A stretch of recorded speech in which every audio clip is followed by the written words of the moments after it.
Donc tu bases ta foi sur la sensation. La foi n'est pas sensationnelle. La foi est basée sur la parole. Dieu a dit, je serai avec vous jusqu'à la fin du monde. Je crois, même si je ne sens rien, je crois qu'il est avec moi. Il marche avec moi. Même si je ne vis pas une chose extraordinaire, je crois parce que sa parole a dit un point, un tiret.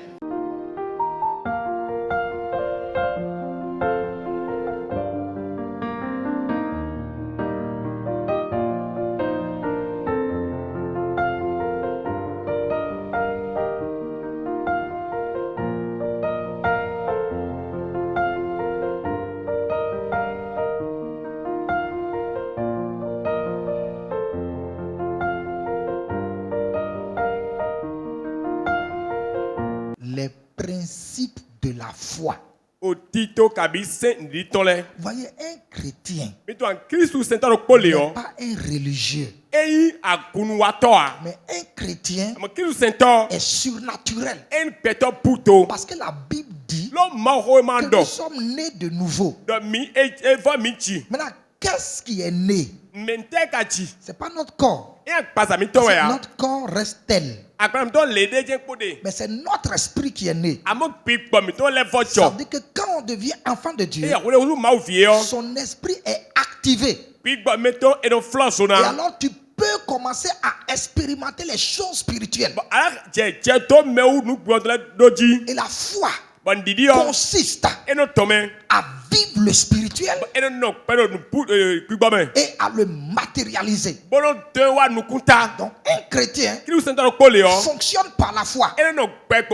Par la foi, il y a beaucoup de choses qui se passent. Et la Bible dit, sans la foi, personne n'est agréable à Dieu. Il faudra que tu aies la foi, que tu mettes ta foi en action, afin que Dieu puisse faire de grandes choses avec toi.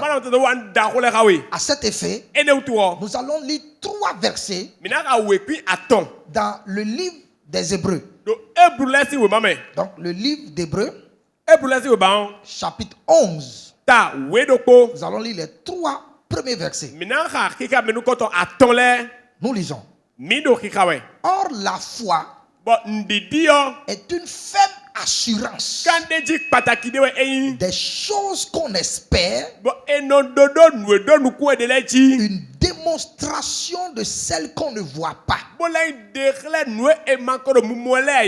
Pour l'avoir possédé, non,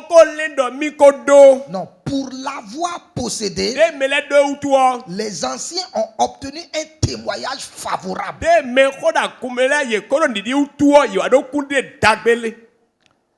C'est par la foi que nous reconnaissons que le monde a été formé par la parole de Dieu. En sorte que ce qu'on voit n'a pas été fait de choses visibles.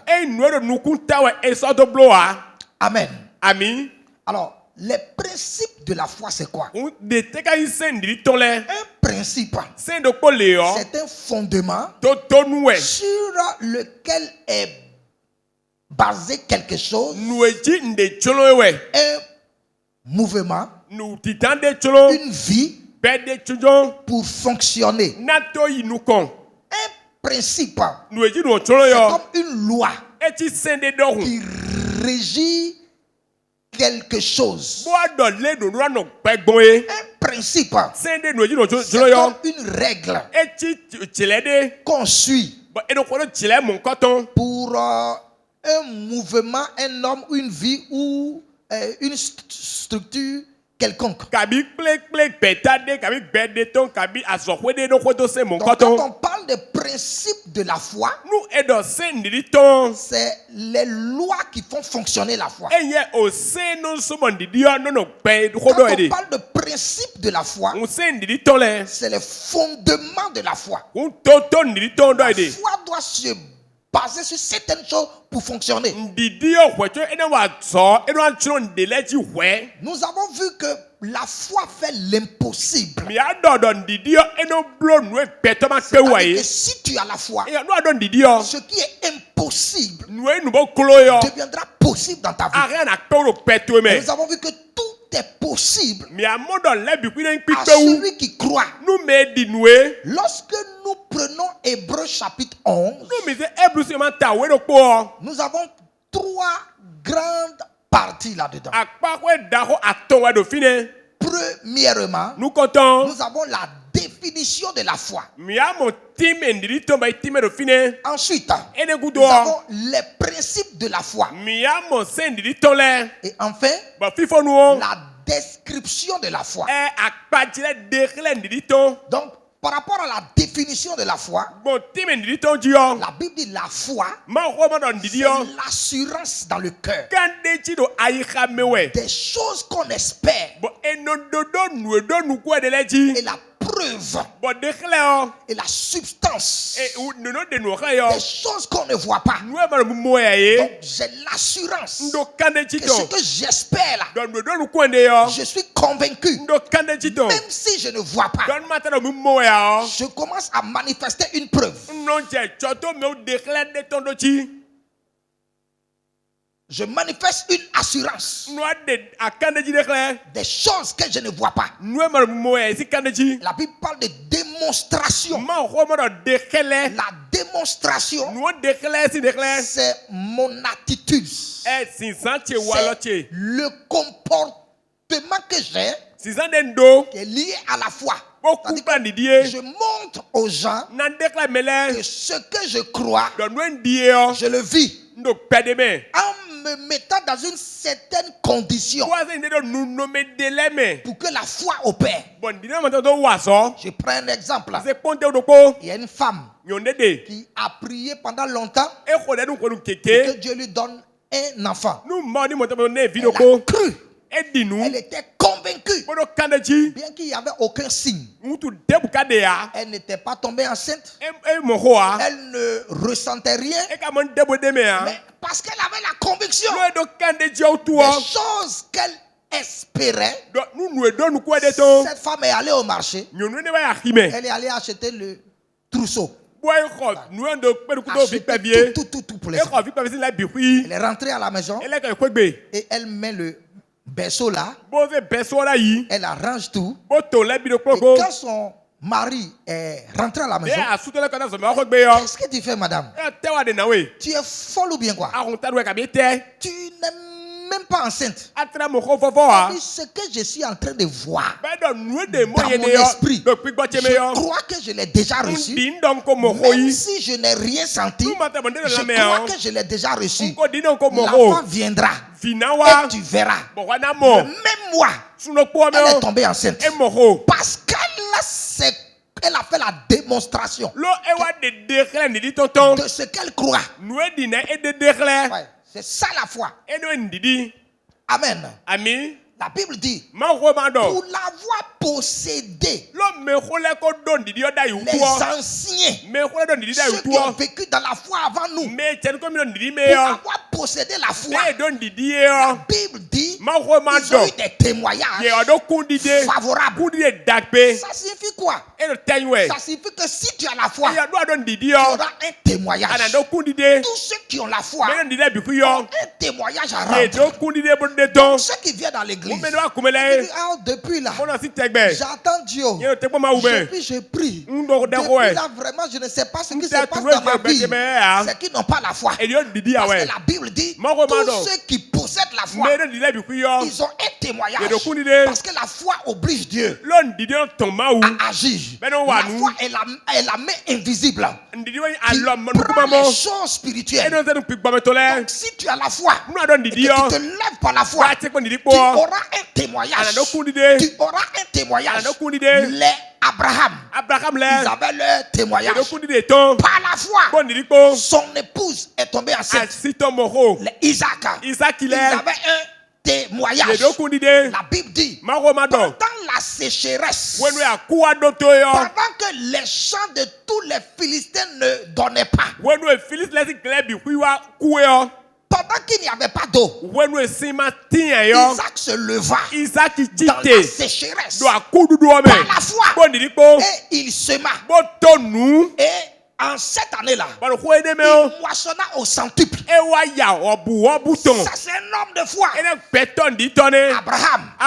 Un homme de foi. Isaac. Un homme de foi. Jacob. Un homme de foi. Élie. Un homme de foi.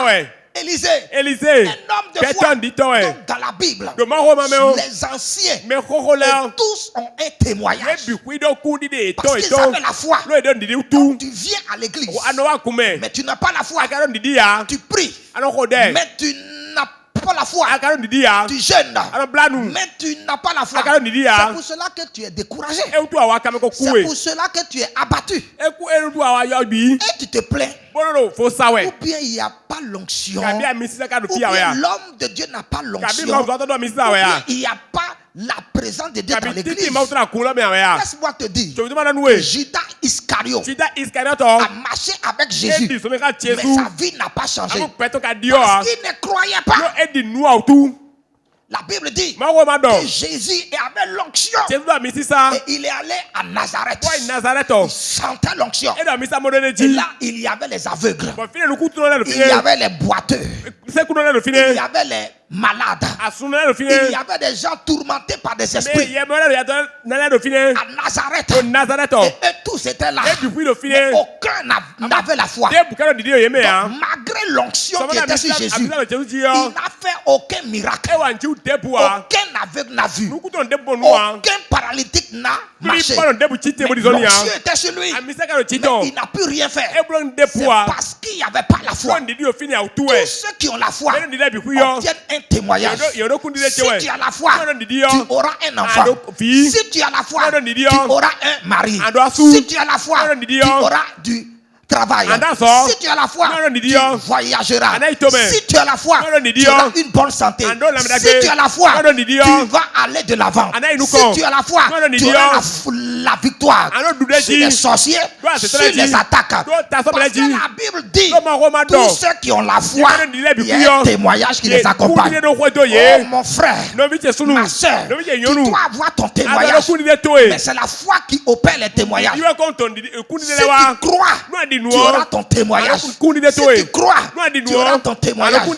Amen. Lève-toi par la foi. Lève-toi par la foi. Les hommes disent, mais ce que Dieu dit, lève-toi dessus. Amen. Je me rappelle quand je m'étais marié, après plusieurs mois, rien. Nous sommes allés à l'hôpital de gynécologue en gynécologue. On a fait des échographies à ma femme. Et ils ont dit hypotrophie utérine. C'est comme pour un enfant. Donc elle ne peut pas avoir un enfant. Et le jour où le gynécologue m'a dit ça, je lui ai dit merci. Ésaïe chapitre 55, verset 1. La Bible dit, venez à moi, vous qui pleurez. Venez acheter sans rien payer. Pourquoi dépensez-vous de l'argent pour ce qui ne rassasie pas? J'ai dit oui Seigneur, je me lève sur ta parole et j'aurai un enfant sans dépenser parce que tu donnes gratuitement. Je suis rentré avec mon épouse. Mets-toi à genoux parce que mon papa a dit, l'Éternel a dit, gratuitement, je vais te donner un enfant. Je pose la main sur son ventre. Je prie avec elle. Puis Jésus vient changer son utérus. On a commencé à prier les soirs. Au bout d'un mois, elle a commencé à sentir des malaises. C'est bonne maladie. Quelque chose va changer dans ta vie au nom de Jésus. Lève-toi par la foi. Les choses vont changer. Dieu a changé l'utérus complètement. il a enlevé l'ancien. Il est parti fabriquer New Brand. Il a mis en elle. Moteur New Brand là, ça fait enfant. Donc, moteur New Brand.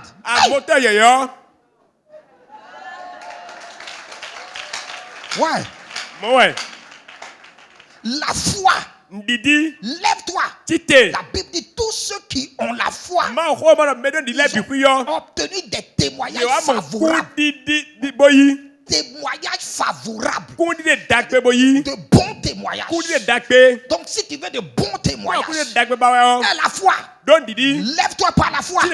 Parce que Dieu est toujours prêt à travailler. Mais c'est là où il y a la foi qu'il opère.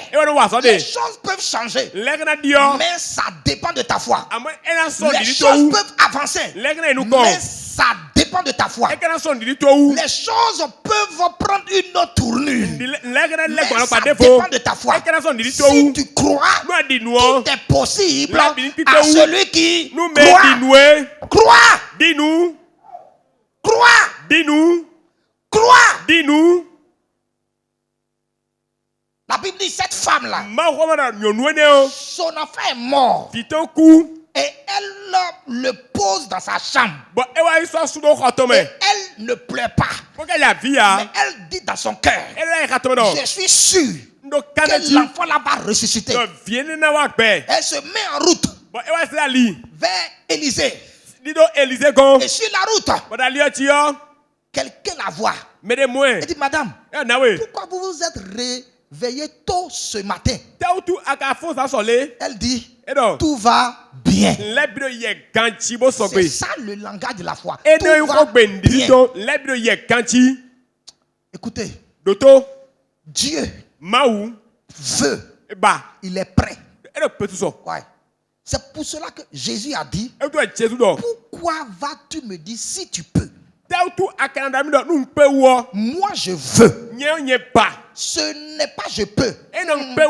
Moi je veux. Je suis prêt maintenant à changer ta vie. Je suis prêt maintenant à te guérir. Je suis prêt maintenant à briser la porte. Je suis prêt maintenant à te libérer. Maintenant. Si seulement tu crois, moi Dieu, je vais agir. Est-ce que tu crois? Je vais agir. Je cherche la foi. Je cherche une femme qui a la foi. Je cherche un homme qui a la foi. Pour que j'opère. Dieu est pressé. Dieu veut se manifester. Et puis il cherche la foi. Lorsqu'il rentre dans les églises et qu'il ne trouve pas la foi, je cherche là où je vais agir. Parce que le Saint-Esprit ne reste pas tranquille. Lorsque vous lisez la Genèse, chapitre 1, à partir du verset 1, la Bible dit, au commencement, Dieu créa les cieux et la terre. Et la terre était informe. La terre était vide. Et l'Esprit de Dieu. Donc, la première mention de l'Esprit de Dieu était dans Genèse chapitre 1, versets 2 et 3. Il a dit, et l'Esprit de Dieu se mouvait.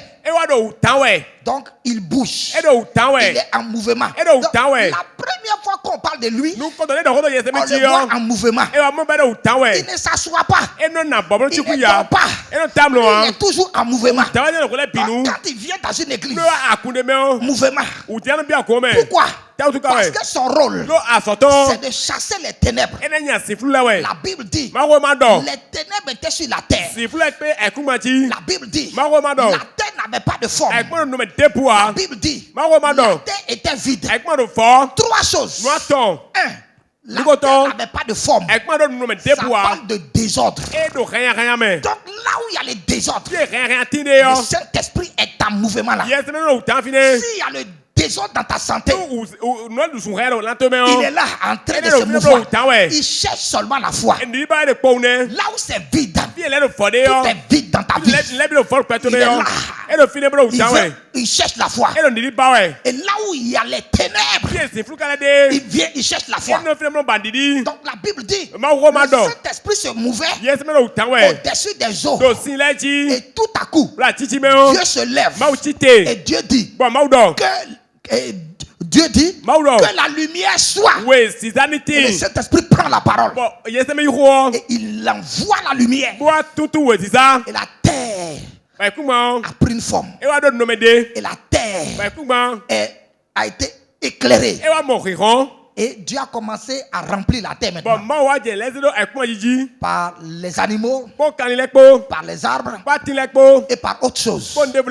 Parce que le Saint-Esprit était en mouvement. Mais il veut la foi. Dans l'Ancien Testament, c'est Dieu qui avait la foi. Dans la Genèse, l'homme n'existait pas encore. Dieu lui-même avait la foi. Parce que quand Dieu a dit que la lumière soit, Dieu croyait que ça va se réaliser.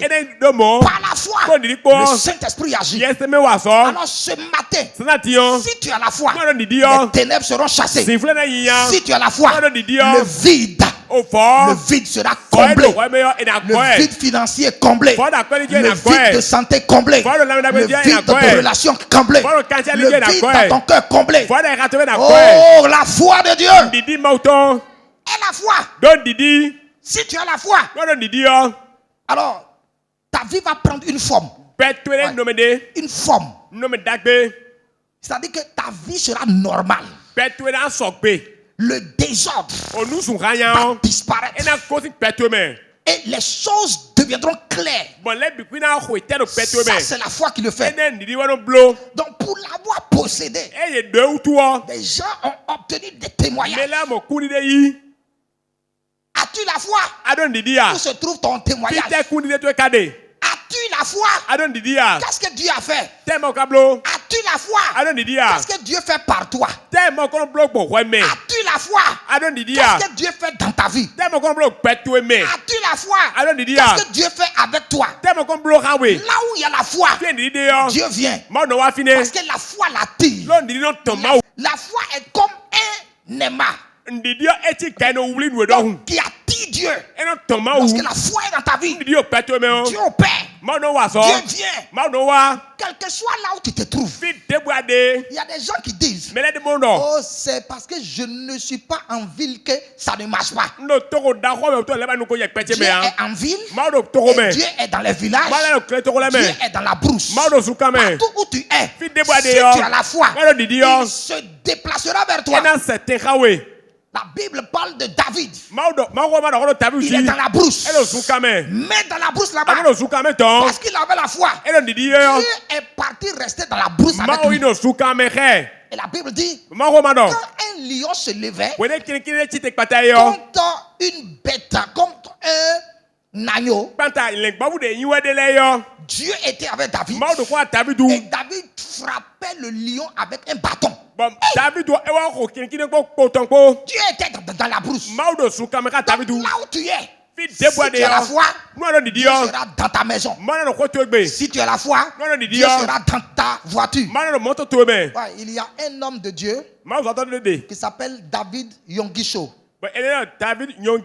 Un jour, il a quitté le culte. Et il avait tellement de soucis parce qu'il avait des factures à payer. Et l'église n'avait pas l'argent pour ça.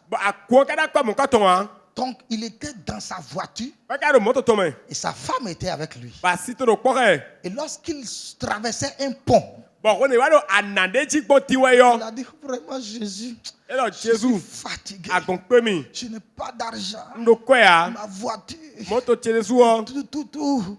Il y a tellement de factures. Mais je travaille pour toi, Jésus.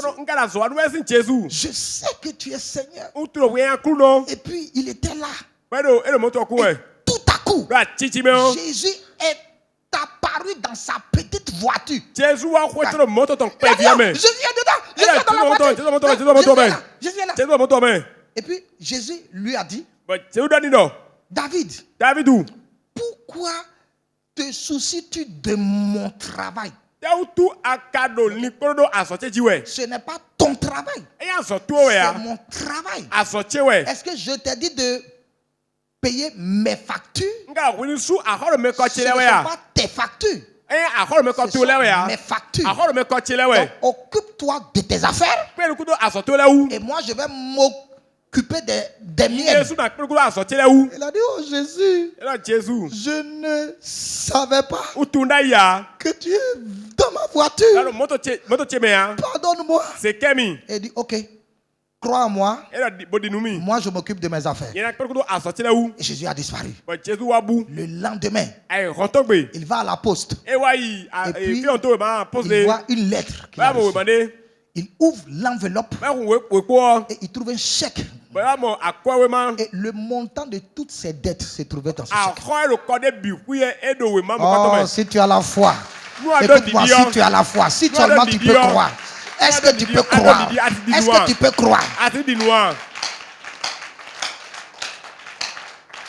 La foi. Alors, le verset qui suit, le verset 3,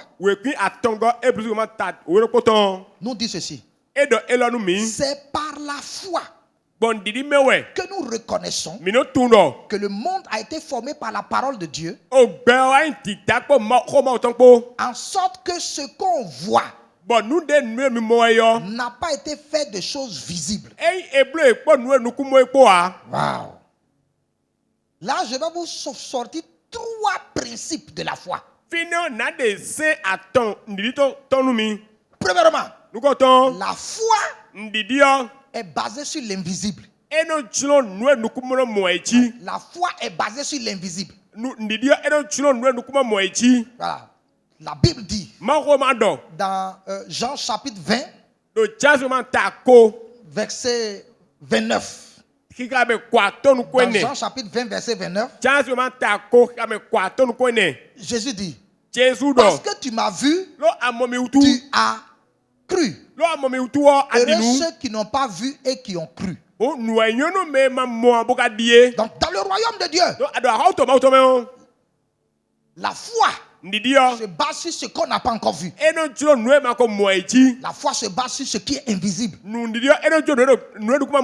si tu veux que Dieu opère avec toi, tu dois croire à ce qui n'existe pas encore. Crois à ça. Tu n'as pas besoin de voir avant de croire. Le monde nous parle de la science exacte. Qu'il faut avoir des preuves. Il faut voir d'abord. Les preuves scientifiques. On doit voir avant d'accepter. Mais Dieu dit, dans mon monde, on croit avant de voir. Tu dois croire que même si les médecins ont dit que tu ne peux pas avoir d'enfant, toi tu affirmes que tu auras d'enfant parce que tu vois ça dans le spirituel. Si les gens ont dit que tu seras pauvre toute ta vie, toi tu rejettes ça parce que tu crois que l'invisible, ce que les gens ne voient pas, toi tu crois que ça peut arriver. Donc si tu as la foi, tu dois croire. Tu n'as pas besoin d'entendre avant de croire. Tu n'as pas besoin de voir avant de croire. Tu n'as pas besoin de sentir avant de croire. Parce qu'il y a des gens, lorsqu'ils n'ont pas de frissons, lorsqu'ils n'ont pas de sensation, ils disent, Dieu n'est pas avec moi. Parce qu'ils n'ont pas d'émotion. C'est lorsqu'ils sentent Dieu est là. Dieu est là. Alors que ce n'est pas le cas. Dieu a dit, je suis avec vous jusqu'à la fin du monde. Je crois Même si je ne sens rien, je crois qu'il est là. Même si je ne vois rien, je crois qu'il est là. Même si je n'entends rien, je crois qu'il est là. La foi n'est pas basée sur ce que je ressens, sur ce que je vois ou sur ce que j'entends. Ma foi est basée sur l'invisible. Amen. Donc, je n'ai pas besoin de trembler avant de croire que Dieu m'a exaucé. Je n'ai pas besoin qu'on m'impose les mains d'abord. Il y a des gens, tant qu'ils ne tombent pas, ils disent Dieu ne m'a pas touché. Pourquoi est-ce que Dieu ne m'a pas touché? Depuis que moi je viens à l'église là, je ne suis jamais tombé. Ou bien Dieu ne m'aime pas ou bien quoi? Tu n'as pas la foi. Il y a des gens qui tombent. Mais ce n'est pas la foi. C'est les émotions. Depuis que tu es en train de tomber là, qu'est-ce qui a changé en toi? Tu tombes bris. Tu n'es pas guéri. Tu tombes bris. Les esprits sont encore là. Tu tombes bris. Les mêmes problèmes sont là. Tu roules même au sol et tu lâches les pieds dans tous les sens. Et quand tu te relèves, partout te fait mal. Mais tu as le même problème. Alors, pour quelle raison tu es tombé alors? Amen. La foi croit et se base sur l'invisible. Je n'ai pas besoin de voir, mais je crois. Deuxièmement, la foi est basée sur la parole. La Bible dit, nous reconnaissons que le monde a été créé par la parole. Donc la foi est basée sur la parole. Amen. Ce que Dieu a dit, ce qui est écrit, c'est sur ça que ma foi se base. Dans Luc chapitre 5, dans Luc chapitre 5, à partir du verset 1, nous lisons. Luc chapitre 5, à partir du verset 1. La Bible dit, comme Jésus se trouvait auprès du lac de Génézareth, et que la foule se pressait autour de lui pour entendre la parole de Dieu, il vit au bord du lac deux barques, d'où les pêcheurs étaient descendus pour laver leurs filets.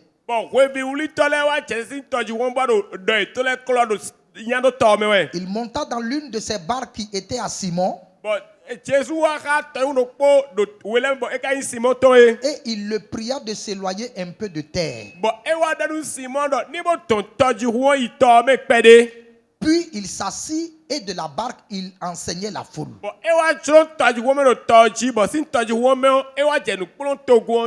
Lorsqu'il eut cessé de parler, il dit à Simon, avance en pleine eau et jetez vos filets pour pêcher.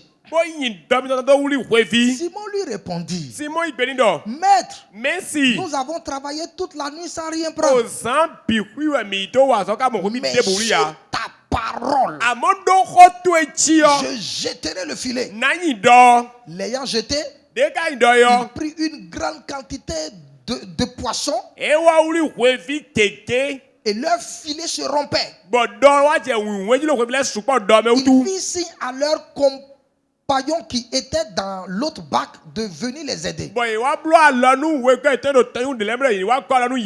Il vint et il remplit les deux barques au point qu'elles s'enfonçaient.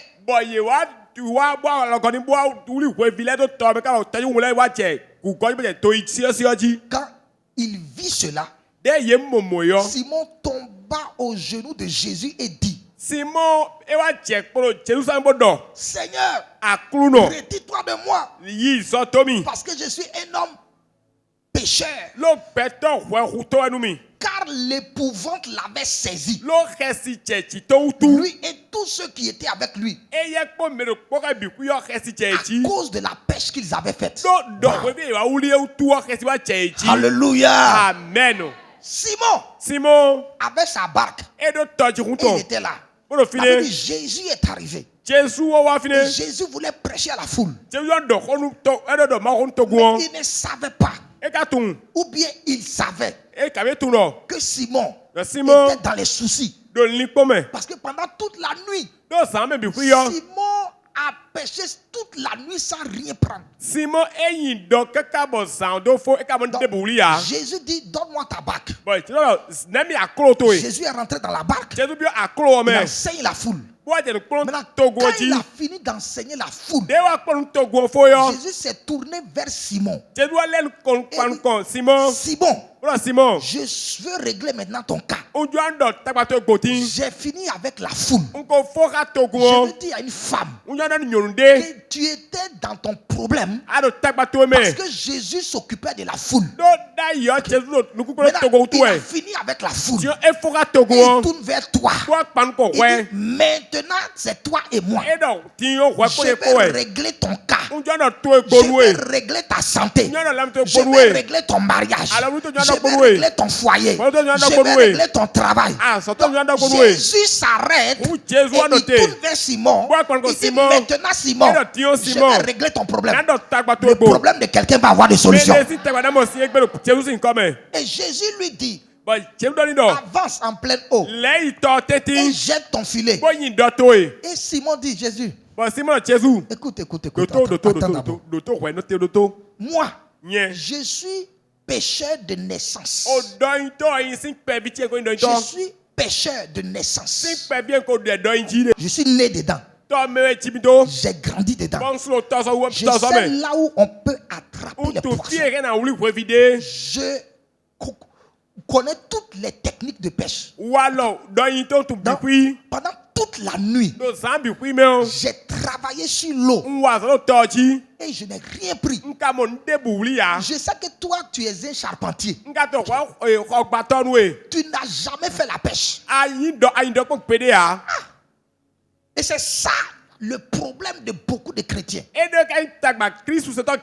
dit, j'ai été à l'école. J'ai été formé. Telle chose là. C'est de telle manière qu'on fait. Maintenant, quand Dieu dit, fais ça d'une autre manière, il dit, non Dieu, ça ne respecte pas les normes. Ça ne respecte pas les principes. Moi, je suis expérimenté dans ce domaine. Donc, on ne peut pas faire ça de telle manière réussie. Donc, il y a des gens qui discutent avec Dieu. Oh Dieu, moi j'ai de l'expérience. Oh Dieu, moi j'ai une formation. Oh Dieu, moi je suis expert dans ce domaine. Wow. Si Dieu dit à un banquier, vide ton compte, donne ça à l'œuvre. Il va dire, Dieu, écoute-moi bien, j'ai appris l'économie à l'école. Et on nous a appris de ne pas tout donner. Mais on nous a appris à faire des économies. Faire économie, c'est garder. Donc, on nous a appris à garder. Et Dieu dit, dans mon royaume là, on ne garde pas. Si tu donnes, tu seras béni. Mais dans le monde, on nous apprend de ne pas donner, mais de garder. Simon, avance. Jette ton filet ici. Ah, Jésus. Ici là, on ne prend jamais de poisson. Si c'est ici, on ne peut pas. Ici, on ne peut pas prendre poisson. Oh, Jésus, je suis expérimenté. Je ne vois aucun signe. Il n'y a pas de signe de poisson là. Je n'entends rien. Il n'y a pas de bruit là. Mais Je ne te regarde pas comme un charpentier. Je ne te regarde pas comme un homme ordinaire. Mais je te vois comme le Seigneur des Seigneurs. Je te vois comme l'alpha et l'oméga. Je te vois comme le Tout-Puissant. Je te vois comme le Créateur des cieux et la terre. Et les paroles qui sortent de ta bouche, je vais obéir à ces paroles. Parce que je crois en ce qui sort de ta bouche. Si c'est toi qui as dit, même si ça va contre mon expérience, même si ça va contre mon éducation, parce que c'est toi qui as dit que là il y aura du poisson. Je ferme les yeux, j'obéis par la foi. Et la Bible dit, il jeta son filet là.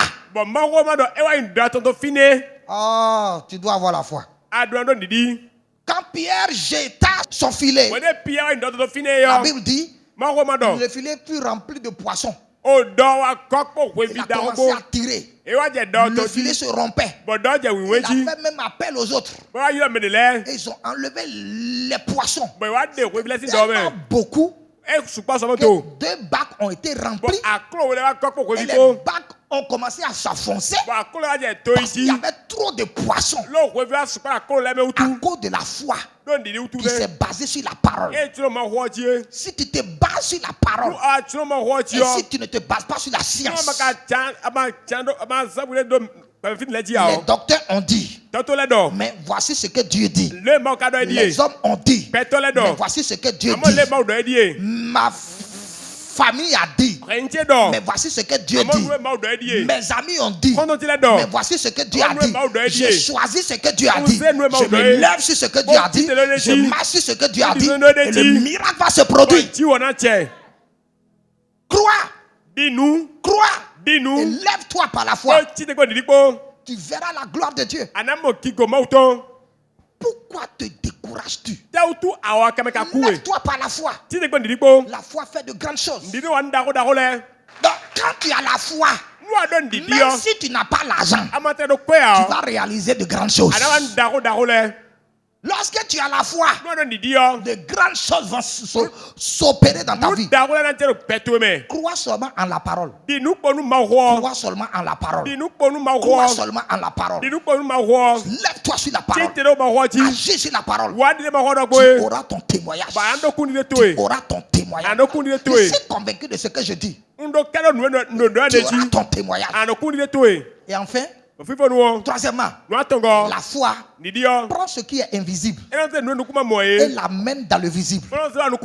La Bible dit, ce qu'on voit n'a pas été fait par les choses visibles. Ce qu'on voit vient de l'invisible. La foi croit que les choses spirituelles existent. Jésus a dit, tout est accompli. Ta santé accomplie. Ton mariage accompli. Ton voyage accompli. Ton travail accompli. Donc, il a déjà tout accompli. Pourquoi ça ne se réalise pas? Éphésiens chapitre 1 verset 3 dit, nous sommes bénis de toutes sortes de bénédictions spirituelles dans les lieux célestes. Tu es déjà béni de toutes sortes de bénédictions, mais c'est dans le spirituel. C'est au ciel. Maintenant, si tu as la foi, tu rentres dans le spirituel. Tu vois les choses. Tu les prends par la foi et tu les matérialises. Donc la foi prend ce qui est à soi et amène cela dans le physique. C'est comme ça que Dieu a travaillé. Dieu a dit que la terre soit. La terre n'existait pas. Mais Dieu l'a vu dans le spirituel. Et Dieu lui a donné un nom. Il dit terre. Viens maintenant. La Bible dit que la terre soit. Mais la terre fut. Donc Elle existait. Elle était dans le spirituel. Et puis Dieu l'a ramenée dans le physique. Ta santé existe déjà. Ton mariage existe déjà. Ta victoire existe déjà. Ton élévation existe déjà. Ta grâce existe déjà.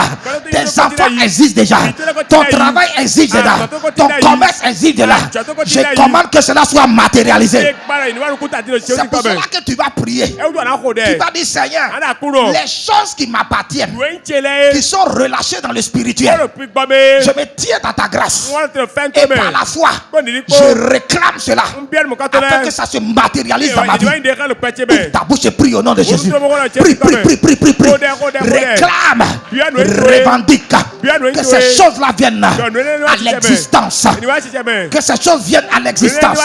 Ces choses viennent à l'existence. Prie. Sois sincère dans la prière. Sois violent dans la prière. Sois violent dans la prière. Réclame. Ordonne à ces choses de venir. Ordonne à ces choses de venir. Ordonne à ces choses de se matérialiser. Ordonne à ces choses de se matérialiser. Au nom de Jésus-Christ, nous avons prié. Je prie que cela se matérialise au nom de Jésus de Nazareth. Pour plus de renseignements, veuillez nous contacter au 62 01 92 47 ou le 95 54 95 95. La mission chrétienne Réma est située dans la 2e rue à droite sur la voie pavée, longeant la clôture du SOS Village d'enfants d'Abomey-Calavi. Que Dieu vous bénisse.